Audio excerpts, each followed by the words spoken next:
여러분 안녕하세요. 국조 올해에 있는 서인상을 가지고 또 여러분을 찾아왔습니다. 원장님, 국조 올해 언제 만들어지고 어떤 책인지 너무 궁금합니다. 흔히 조선을 동방예의지국이라고 합니다. 즉 예의가 갖추어진 나라라고 했는데 우리 조선이 성리학으로 나라가 부단히 예법을 완성하려고 노력을 했죠. 그러다 보니까 세종 때 세종 오레이가 나왔고 세조 때를 거쳐서 1474년 성종 때 드디어 국조 오레이와 국조 오레이 설해가 완성됩니다. 그래서 두 개를 포함해서 그냥 국조 오레이라고 흔히 얘기를 해도 문제가 없을 것 같습니다만 그 국조 오레이에 의해서 나라의 예법의 근간이 성립이 된 거라고 보시면 돼요. 그럼 이 국조 올해는 조선 초기에 나라가 만든 예의를 어떻게 해갈 것에 대한 책이네요. 맞습니다. 이 서민상이라는 건 굳이 얘기를 하면 그 중에 하나 이제 사서인 상들이나 이런 것들이 간단하게 나라의 의식에 곁들여서 하나 나왔다고 보시면 돼요. 거기에서 보면은 계급에 따라서 상을 달리하는 거죠. 오늘 보여주는 상은 서민들의 상이라고 볼 수 있습니다. 그러면 저희가 제찬을 준비해야 되니까 저 이 근처에 재래시장이 있죠, 원장님? 네, 그러면 저희 장을 보러 가시죠, 원장님? 네. 네.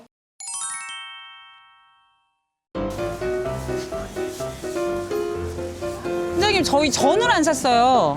전은 제사상에 안 올리나요? 그렇죠. 저는 보통 옛날부터 올리질 않았고 깨끗하지 않고 설만하다고 그래서 기호품이라서 쓰지 않습니다. 그러면은 기름진 기름을 쓰고 이렇기 때문에. 그렇죠. 절법에서는 보통은 쓰는데 보통 우리 전통 육아에서는 사용하지 않는 것이 맞는 것입니다. 제사상도 담백하게 차리는 게 맞는 거군요. 그렇죠. 저희가 이제 사례편람이라든지 국조오래든지 이런 데는 전을 쓴 기록이 없다. 그렇죠. 예, 알겠습니다. 사장님, 요거 5개 주세요. 이게 가장 좋은 배 맞나요? 네.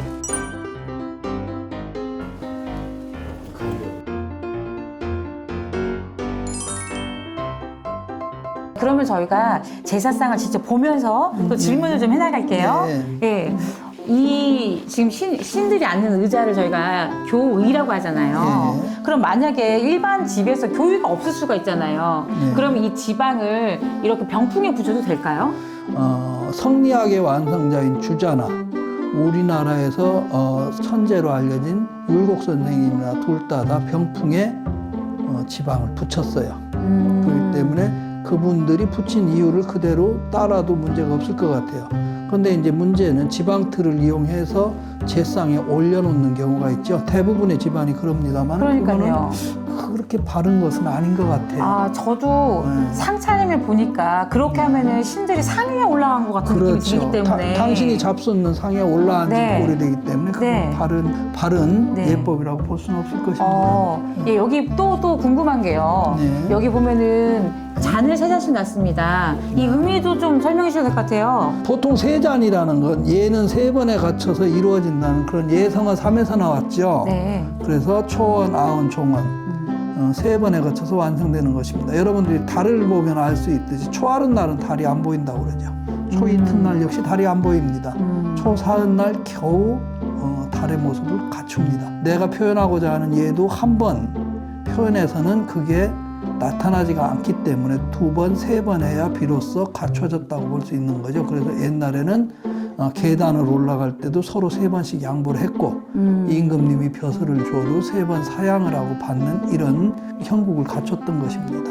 그 사례편람에서도 이 적이 한가운데 있었는데 이 똑같이 이렇게 한가운데 있습니다. 적은 모든 거의 중심이라고 봐야 되죠. 거듭 얘기를 하지만 시저가 중심인 거 역시 모든 음식은 저 숟가락, 젓가락으로 잡숫기 때문에 중앙에 위치한 거고요.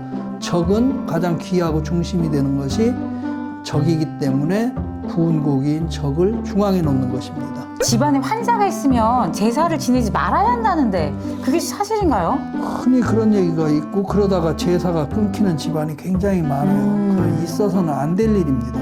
그럴 때일수록 더더욱 조상 귀신한테 더 빌어야지 되는 거죠. 이암 송인 선생님, 중종대 선생님이 그런 얘기를 똑같이 해요. 그때 그런 무당들의 말을 듣고 제사를 안 지내거나 끊어지는 경우가 있는데 그럴 때일수록 더 조상들한테 간절하게 빌어야지 되지 않겠냐라고 말씀을 하고, 뭐 결혼 날짜를 잡아놓고 나서는 뭐 제를 안 지낸다거나 이런 소리를, 희한한 소리들을 하는데 있을 수 없는 겁니다. 아플수록 더 고해야죠. 그렇죠. 네네. 시아버지와 남편의 제사를 며느리나 부인이 지낼 수 있는지, 왜냐면은 자기 부모님이 아닌데 시아버지와 남편이 돌아가셨을 때 부인이 시아버지와 남편의 상을 차릴 수 있는지에 대한 거 좀 궁금해요. 당연하죠. 지금 상식으로 그 질문이 나왔는지 모르겠지만 조선시대 때는 당연한 건데요.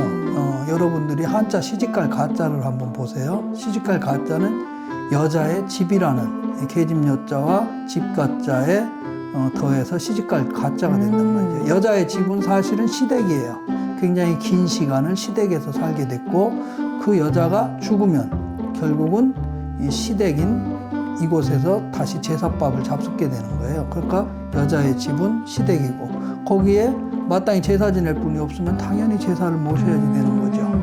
그 지방을 쓰는 게 지방에 신이 오신다고 하는데 또 흔히들 또 표현으로 귀신이라는 말도 쓰지 않습니까? 근데 귀신이라는 단어가 굉장히 또 부정적으로 좀 쓰이기도 해서 옛날에는 어떻게 쓰는지 좀 궁금해요, 원장님. 그렇죠. 귀신이라는 말은 우리가 서양 교육을 받다 보니까 귀신을 고스트로 생각하게 되는 거죠. 잡신으로 생각하고.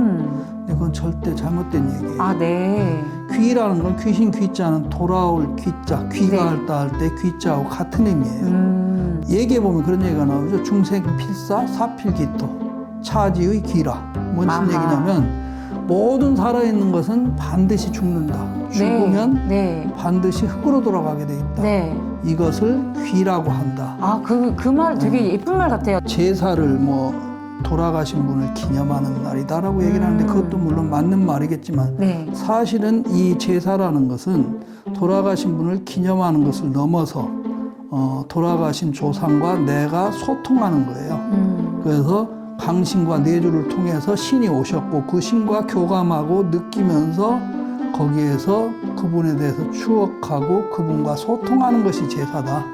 그렇기 때문에 그 제사를 더더욱 소홀히 할 수 없는 거예요. 그 돌아가신 분하고 소통을 하게 되면 나라는 존재가 그냥 생겨나는 게 아니라 굉장히 많은 조상님을 통해서 나라는 존재가 이어져 왔구나라는 것도 확인하는 자리겠어요. 당연한 거죠. 예, 오늘날 리추얼의 종말이라고 해서 이렇게 가족끼리 모이는 행사라든지 이렇게 또 혹은 내 몸에 대한 의미를 다시 새기는 행사들이 없어서 아쉬운데 이 서인상은 제가 보니까 너무 간단해서 가장 중요한 거는 정성이에요.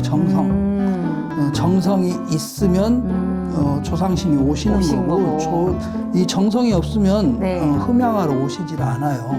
금방 얘기한 대로 공경하는 마음 그리고 조상을 뵙고자 하는 간절한 마음 그런 효도가 있다면 그리고 그 효도가 투영된다면 신은 오시겠지요. 그런데 자칫 요즘 이 제찬 비용이나 제찬의 복잡함 이런 것 때문에 제사를 부정하는 이런 듯한 것을 얘기를 하는데 그런 제사라면 과연 그 신이 오셔서 흠양할 수 있을까? 사실 1950년대 60년대 요때는 GMP가 한 6, 70불도 안 됐다고 그러죠. 그때 그분들이 제사상에 대해서 가졌던 마음과 지금 갖는 마음 지금 거의 저희가 선진국에 와 있는데 그렇죠. 비교도 할 수 없을 만한 경제적인 부가 있음에도 불구하고 제사상의 비용을 걱정한다는 것은 참 안타깝죠. 안타깝고 다소 단촐하지만 이 안에 정성이 있다면 신이 흠양하지 않을 리는 없을 겁니다. 우리 국조 올해에 있는 서인상을 봤는데요. 단촐하고 하지만 정성이 있는 곳에 늘 신이 흠양하는 어떤 일이 일어나는 거죠. 전통제례 바로 알리기 국조 올해 서인상을 같이 해봤습니다. 예, 여러분들 다음에 또 뵙겠습니다. 감사합니다.